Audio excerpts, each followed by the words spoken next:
Olá, queridos viajantes da Palavra de Deus, tudo bem com vocês? Sejam muito bem-vindos a este canal. Para você que ainda não me conhece, eu me chamo Mari Garcia. Se você ainda não está inscrito aqui, este é o momento que você pode se inscrever, ativa o sininho aí embaixo, para o YouTube te avisar toda vez que eu postar um vídeo novo por aqui. Nós temos também o segundo canal, Bíblia Falada. Eu espero que você já esteja inscrito lá. Escreve aqui para mim se você já está inscrito lá. Eu quero saber se você já tem acompanhado a Bíblia Falada comigo. O link está na descrição, é só você clicar que vai ser levado diretamente para lá. Da mesma forma, as minhas redes sociais, Instagram, Facebook e o Telegram, eu vou deixar o link aqui na descrição para você que quer me acompanhar mais de perto. Vai ser um prazer ter você comigo lá e muitas vezes eu coloco caixinhas de pergunta lá no Instagram. De tempos em tempos eu coloco essa caixinha, então você vai poder colocar suas questões lá também.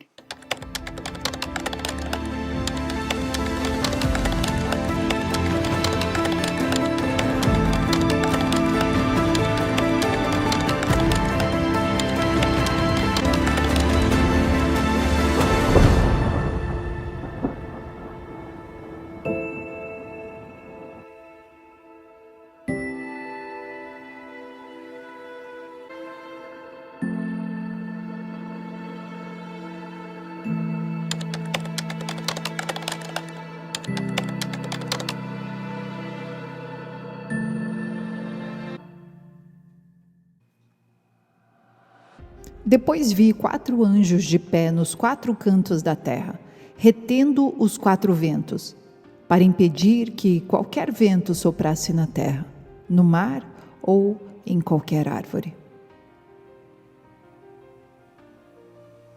Uma vez mais levantei o olhar e avistei 4 carruagens que saíam dentre 2 montes, e estes montes eram montes de bronze. Na primeira carruagem estavam atrelados cavalos vermelhos, e a segunda cavalos pretos, na terceira cavalos brancos, e a quarta carruagem cavalos malhados, e todos eram muito fortes. Então indaguei ao anjo que me esclarecia: quem são estes, meu senhor? O anjo explicou: eis que estes são os 4 ventos do céu, que partem da presença do soberano de toda a terra. Perceba como esses 2 textos falam sobre esses 4 ventos. A pergunta que o profeta Zacarias faz para o anjo é interessante, porque ele olha para os 4 cavaleiros, que de alguma maneira está apontando também para os 4 cavaleiros de Apocalipse 6, e pergunta quem são eles. E então ele vai dizer que são os 4 ventos do céu. O profeta Daniel, no capítulo 7, versículo 2, diz assim: em minha visão à noite, eu pude observar os 4 ventos do céu, agitando o grande oceano. Então vi 4 grandes animais diferentes uns dos outros, que subiam do mar. Este mar está relacionado a povos, línguas e nações. Como vemos em Apocalipse 17:15, em seguida declarou-me mais o anjo: as águas que viste, sobre as quais se assenta a prostituta, são os povos, multidões, nações e línguas de toda a terra. Os 4 ventos do céu estão agitando estes reinos, este mar. Dentro deste mar estão reinos anticristãos, reinos contra o próprio Deus. O profeta Zacarias diz que são 4 cavaleiros, se relacionando com os cavaleiros do Apocalipse. De alguma forma, quando falamos sobre os 4 ventos que agitam este mar, cheio de nações anticristãs, de onde saem os 4 animais de Daniel 7, mas também onde sai a besta que emerge da água de Apocalipse 13, de onde virá o futuro anticristo, podemos dizer que eles atuam na história da humanidade como o espírito do anticristo que desde tempos habita no mundo, perseguindo cristãos, trazendo ideologias anticristãs que corrompem a humanidade e trazem a verdadeira Babilônia, a prostituição, trazendo o corromper do coração humano, daqueles que não estão verdadeiramente ligados a Deus, a Jesus Cristo, seu Filho unigênito. Quando olhamos para os 4 anjos que seguram estes 4 ventos, para que estes não soprem a terra, no mar ou qualquer árvore, antes que sejam selados o número de 144.000, podemos dizer que estes ventos, esses 4 ventos segurados que o profeta Zacarias relaciona com os 4 cavaleiros e de alguma forma com os 4 cavaleiros também do Apocalipse 6, estão apontando já para o agir do anticristo durante a última semana de Daniel. De maneira futura, o tempo em que o anticristo terá poder para agir contra o povo santo. Toda a ação do inimigo é feita por permissão de Deus. É Deus que levanta reis e derruba-os. Deus que permite isso. É Ele que tem todo o poder. Não existe uma disputa de igual poder entre o diabo e Deus. Eles não têm 50% de poder cada um. Não, isso seria heresia. Deus é poderoso. É Ele que decide até quando Ele permitirá que o anticristo ganhe poder. Como lemos no livro de Jó, há uma diferença em provação e tentação. Deus não pode ser tentado por ninguém. E Ele também não tenta ninguém. Mas Ele pode provar alguém, até um ponto, como Ele fez com a vida de Jó.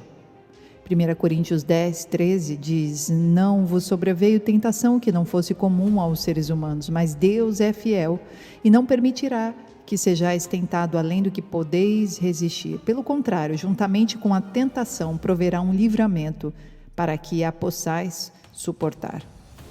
Perceba como Deus dá a prova, mas Deus também traz a força necessária para que haja livramento. Então, quando lemos Apocalipse 7, versículo 2, diz: então vi outro anjo subindo do oriente, tendo o selo do Deus vivo. Ele bradou em alta voz aos 4 anjos, a quem havia sido dado poder para danificar a terra e o mar. Não danifiquem nem a terra, nem o mar, nem as árvores, até que selemos as testas dos servos do nosso Deus. Esses anjos que estão retendo os ventos, Deus está intervindo até o quanto Ele quer. E Ele permitirá no momento que for o seu tempo determinado para que aquilo aconteça. Quando olhamos para o selamento daqueles que não devem ser atingidos, nós temos no contexto de Ezequiel capítulo 9, onde a figura de Jerusalém está prostituída, corrompida e recebendo ali a ira de Deus. Ezequiel 9, versículo 4, e o Senhor ordenou-lhe: passa pelo meio da cidade, pelo meio de Jerusalém, e marca como um sinal a testa das pessoas que se aborrecem e não compactuam de todas as abominações que se cometem no meio do povo.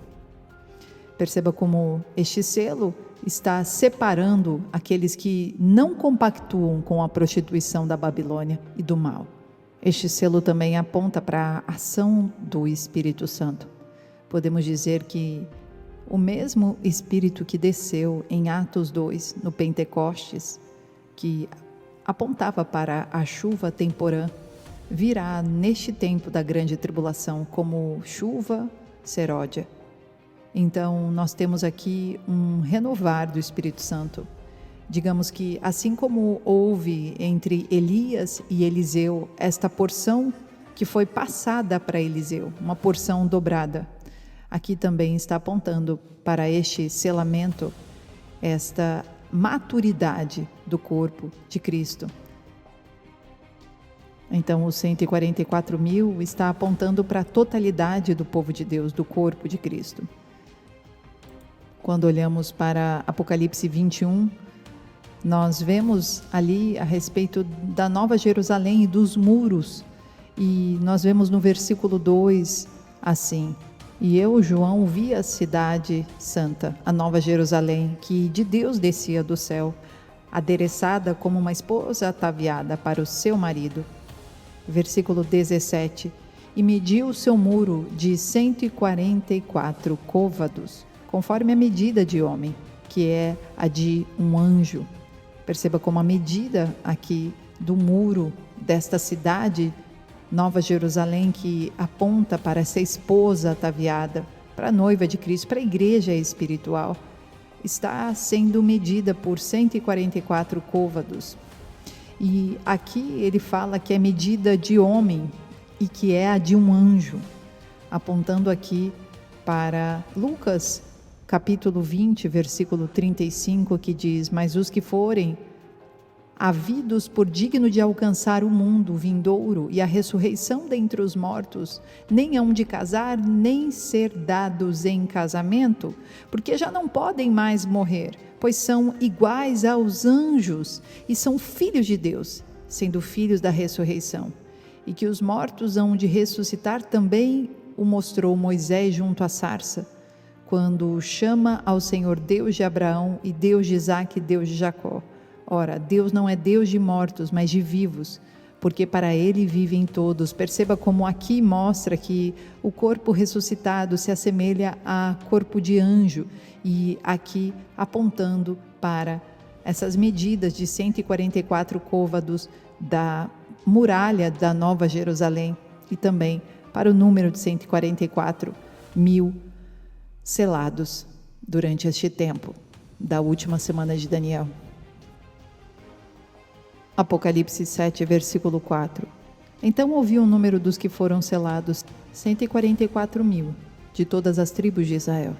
Da tribo de Judá foram selados 12 mil, da tribo de Ruben 12 mil, da tribo de Gade 12 mil, da tribo de Asser 12 mil, da tribo de Naftali 12 mil, da tribo de Manassés 12 mil, da tribo de Simeão 12 mil, da tribo de Levi 12 mil, da tribo de Isacar 12 mil, da tribo de Zebulon 12 mil, da tribo de José 12 mil, da tribo de Benjamim 12 mil. Depois disso olhei e diante de mim estava uma grande multidão que ninguém podia contar, de todas as nações, tribos, povos e línguas, de pé, diante do trono e do Cordeiro, com vestes brancas e segurando palmas.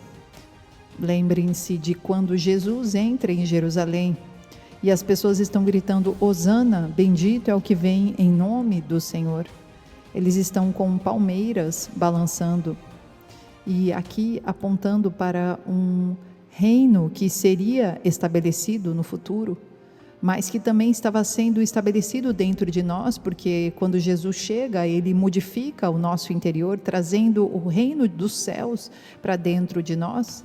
Mas não para por aí, porque este reino que em nós está sendo tabernaculado a partir do momento que aceitamos Jesus, ele um dia virá de maneira literal reinar aqui na terra, e o que era apenas dentro de nós passará a ser uma era messiânica milenar, e nós seremos reis e sacerdotes com Jesus sendo o nosso rei. Levíticos 23, versículo 40, fala sobre a festa dos tabernáculos, das cabanas, e apontando também para o milênio, o 7º dia. Diz assim: no primeiro dia tomareis frutos formosos das melhores árvores, cortarei lindas folhas de palmeiras e galhos, ramos de árvores frondosas, de salgueiros dos ribeiros, e vos regozijareis durante 7 dias, diante de Yahvé, vosso Deus. Perceba que as folhas estavam indicando que agora o reino viria sobre aquele lugar, e apontando para o milênio, dizendo que o reino de Deus virá sobre a terra.